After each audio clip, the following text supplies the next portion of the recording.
بسم الله الرحمن الرحيم. ياسين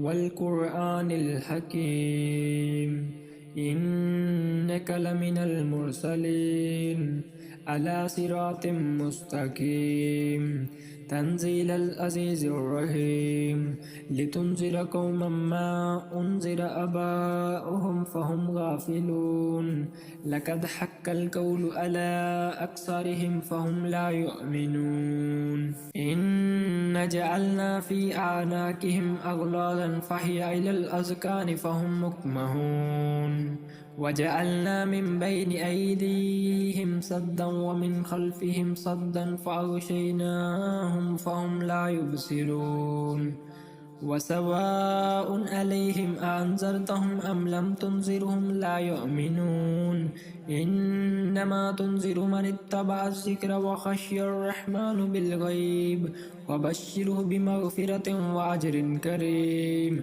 إنا نحن نحيي الموتى ونكتب ما قدموا وآثارهم وكل شيء أحصيناه في إمام مبين.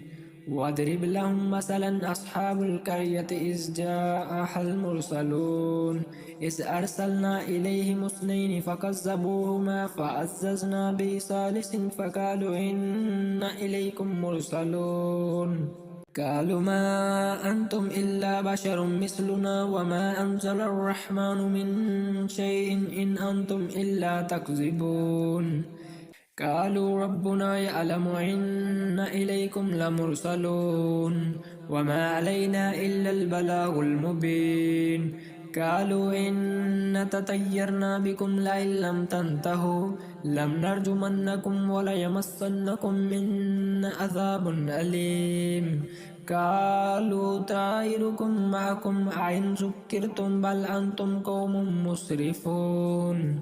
وجاء من أقصى المدينة رجل يسعى قال يا قوم اتبعوا المرسلين أتبع من لا يسألكم أجرا وهم مهتدون وما لي لا أعبد الذي فطرني وإليه ترجعون. أأتخذ من دونه آلهة إن يردني الرحمن بضر لا تغن عني شفاعتهم شيئا ولا ينقذون إني إذا لفي ضلال مبين. إني آمنت بربكم فاسمعون قيل ادخل الجنة قال يا ليت قومي يعلمون بما غفر لي ربي وجعلني من المكرمين. وما أنزلنا على قومه من بعده من جند من السماء وما كنا منزلين إن كانت إلا صيحة واحدة فإذا هم خامدون. يا حسرة على العباد ما يأتيهم من الرسول إلا كانوا به يستهزئون. ألم يروا كم أهلكنا قبلهم من القرون أنهم إليهم لا يرجعون وإن كل لما جميع لدينا محضرون.